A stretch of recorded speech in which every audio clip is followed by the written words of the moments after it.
Hello, welcome to my channel. My name is Gail, and if there's anybody like watching this, you will know pretty much that this is the first video for this particular channel I've made in 3 years time. The first video I made was in May 2020, and I had all these great intentions of making a full-blown video every day basically, and it never materialized because ultimately I'm guessing that the feelings I got from having been in lockdown, I don't know, kind of maybe took over me a little bit. I was frightened to actually also give my opinion on things online at that time, because I felt that there's a certain amount of locking down of ideas as well. And so yeah, it kind of blew me out of the water a bit. And also I became quite fatigued very quickly with the whole idea of lockdown and what came with it. So yeah, any of the ideas that I came out with in the first video was basically a load of old BS, and it's not reality, it's not life. And so yeah, so this is me basically saying that last 3 years was pretty much crud. It was wasted, and as much as I tried to improve myself, I always felt like I was sabotaging my own efforts. So yeah, so this is a video I'm making today, and the reason why I'm making this video is because I keep seeing this idea, this notion of 15-minute cities. Now, I have not got a clue what a 15-minute city is, but the general idea I kind of have from it is that everything you need will be within 15 minutes. And ultimately, it kind of feels like that type of dystopian, that kind of futuristic idea that, you won't need to travel very far for anything. Everything you would need will be provided. All you need to do is be happy with your lot. Ultimately, I'm guessing that the environment is partly driving this idea that you won't need for multiple transports, because you won't need to go very far. And it for that part it felt like kind of positive. But then the more bits and pieces I've read people's views about 15-minute cities, I kind of started to feel that it maybe wasn't such a good idea. I mean, I could go with the environmental thing. There's plenty of ways we can, help the environment. And I always feel that, demanding people taking cars off the road and the creation of an environment that you can get to everything, within 15 minutes on your doorstep. At the back of my mind, I just think that, it's the poorer people, the people who probably have their vehicles taken away from them, or it'll become more difficult to purchase your own vehicle to get around, to get out, to be able to travel to places, to expand your mind, your knowledge, your enjoyment, your love of life. And that's always at the back of my mind. And it's interesting I'm making this video now, because this is 3 years up, nearly 3 years on from the last video I made. And one of the things I noticed very quickly during lockdown was, first of all, I thought, oh, how lovely, everybody's community spirited. But pretty soon, people on your own doorstep, all the clapping and stuff we did for the NHS, and how do you do every day. It kind of starts to wear thin very, very quickly when you're living in each other's pockets. I don't even mean that in the sense of living in the same house, but I'm guessing I noticed a lot of relationships went down a pan, because people were actually two professional people doing two professional jobs in different places. Suddenly they were like confined to this same place, and they kind of realized they hated each other. So I noticed that was the first thing I noticed about lockdown, was that relationships going down a pan, because people didn't actually really want to be around each other in that close proximity, I guess. A house, a street, you quickly wear thin. Then the other thing I noticed was that even though I had no instant intentions to, there's a lockdown, I was hoping to go to this place, to that place. I had no plans at that time, but the moment someone says you cannot travel beyond a certain point, I suddenly started feeling like I wanted to. I didn't, because I was quite law abiding. Some might call me a sheep. I don't mind that. I was putting my trust in other people, so I didn't really want to kind of like move out of that. I was trusting, people in authority, and I've kind of realised that maybe that was, a misplaced trust. I think you should trust your own instincts and live and die by those instincts sometimes. But yeah, these are circumstances I was living in, and it rapidly wore thin with me, and that's why I didn't make any videos, because I just kind of whole idea of, being in lockdown wasn't as cathartic as I thought it'd be. I thought I would find new ideas, new philosophies, readdress my life, restart, things, stop things, and it was literally was a load of old bull, to be honest. But yeah, it got me thinking today when I was talking about 15-minute cities with a friend, and the first thing we spoke about was, imagine if you was living on a space station. Space station is like a tiny little thing at the moment, but imagine if it was 5 mile wide. We were pretty much into science fiction, so Babylon 5, was it Deep Space Nine? Both had these huge space stations that people live on. They thrive. They have little communities within these space stations. You can go shopping. It's not just all engineers and stuff, although you have people there who are there as tradespeople and providing services, and so it's like a little town, basically a little 15-minute city, if you like, up in space. And we both came to the agreement that quickly you would probably get cabin fever, even though it's 5 miles long. You're gonna pretty much find that there's certain areas on the space station you don't want to go, certain areas you wouldn't be allowed to go, certain areas that you'd probably find a little bit more dangerous, because tiny little pockets of communities have developed there, who have their own ideas about things. And you'd have some kind of law enforcement on that space station, so you'd have rules dictating what you could and couldn't do. Obviously, it's a space station, so there's a lot to go wrong. And then when you wanted to leave, you'd have to have special permission, maybe, or a special pass to get onto a shuttle to go somewhere else at a particular designated time. You have to come back at a designated time. And so, yeah, I was thinking about these 15-minute cities and how wonderful, the idea would be, how environmentally friendly it would be. And then I started thinking of restrictions, and I'm guessing that with a 15-minute city, the first restriction could be that if you wanted to own a car, or let's just call it a vehicle, that vehicle will get more and more expensive. Well, we're actually seeing that now with electric cars.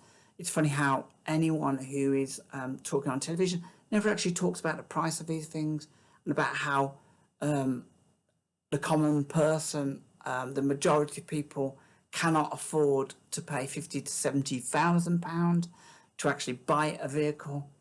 And even the smallest of vehicles are extortionate in price. And then they haven't really spoken about how sustainable these vehicles are. The elements that go into the batteries, the elements that go into the cars, they've got to come from somewhere, and ultimately they're going to run out too. So it does make me wonder about the future of that. But already we're talking about limiting cars to people, about rather than say you cannot buy a car, we're saying actually we're going to make it unaffordable to buy a car. So there's that first thing. And then secondly, so you want to leave a city, so you want to leave your 15-minute city because you want to pop out and see what's outside of your 15-minute city. So then what maybe then starts happening is that you get charged quite a lot for going on a particular road that will get you to somewhere that we want to go to fairly quickly. The roads outside that lead you outside will probably be more and more limited. Obviously, it's environmental. We're stopping, we're closing. We're making a lot of places round outside the city pedestrianised as well. So you can't, You can walk outside the city if you want, but if you want to leave our city, it's only going to be like a couple of routes in or out, and we're going to charge the earth for you to do that because, we're trying to encourage you not to be more environmentally minded, and you don't need to leave the city anyway because everything's there for you. What, you want to do business still and you want to go meet someone?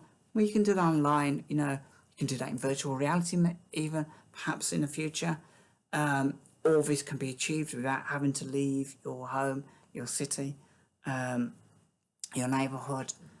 So then, maybe you really want to kind of go out, and it just gets more and more expensive to go on these roads out until, basically it becomes a criminal offence to leave your city, maybe. And also, maybe your 15-minute city becomes your 15-minute zone, and each zone is, we have multiple zones around the country.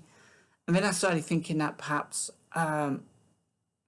your freedom of movement could be depending on how amiable the majority of people were in your city with maybe the government in power. Perhaps we don't really kind of get a choice about the government in power anymore. Perhaps, with politics now, we're down to basically two parties, and the pendulum tends to swing between the two parties, and it takes a decade for that to happen. Then it go back to the other party. But maybe down the line we don't get that choice. It all becomes, even now people say that, every, politicians are more or less the same. Whoever gets in power, we always end up with the same results. The same decisions are made about things. People generally suffer, regardless of who's in power. So maybe we'll end up with one power government. Maybe it'll be structured differently so that within that power thing, you people can argue, but you don't get a say. Essentially, you might not get a say. You might not get very much of a say within that power vacuum, and ultimately, you might not be happy with who's in government. So your zone might have less freedom because of the dissent you show towards that government. Maybe you had a riot within your city. Maybe that's the reason why you have less freedom. You're under tighter law enforcement and control. And maybe other zones who agree more with the narrative, the behaviour of that government, maybe they get a little bit more freedom. Maybe their bank accounts aren't as closely controlled as yours. But you can pay cash for stuff. So how can your bank account be controlled? Well, as anyone will know, the other thing that struck me during lockdown was when I tried to pay for a coffee. I think it was one of the first times that we were allowed back in for service in a particular coffee shop. Should I say, I'm not going to name any names. And I had cash with me. I wanted to pay cash. I wanted to buy coffee. I wasn't aware of any rules back then. And they made me the coffee, never asked any questions. I went to pay it with cash, and they said, sorry, we're not dealing with any cash. We're only dealing with cashless. That really kind of irritated me, to be honest. It was, I think they were within their rights legally to say, we're not going to accept cash on this occasion.